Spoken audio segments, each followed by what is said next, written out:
আসসালামু আলাইকুম। এটা হচ্ছে নবীজির রওজা মোবারক, মদিনার শরীফ, মসজিদে নববী। মসজিদে নববীর মধ্যে হচ্ছে নবীজির রওজা মোবারক। ঠিক আছে, পুরো এরিয়াটা হচ্ছে মসজিদে নববী। এটাকে মদিনার হারাম শরীফও বলা হয়। ঠিক আছে, মদিনার শরীফে অবস্থিত। ঠিক আছে,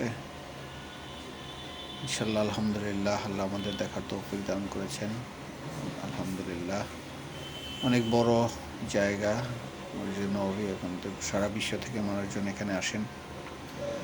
ঠিক আছে, সবের ভাগীদার হতে বা সবের অংশীদার হতে, সওয়াব পেতে। এখানে এক ওয়াক্ত নামাজ পড়লে 1000 ওয়াক্তের সওয়াব পাওয়া যাবে। অনেক ফজিলতপূর্ণ একটা জায়গা। ঠিক আছে, আমরা করতে এখানে এসেছি। ঠিক আছে, আমার আমাকে সাথে নিয়ে এসেছি। ঠিক আছে, আল্লাহ আমাদের আমরা কবুল করুন, আমিন।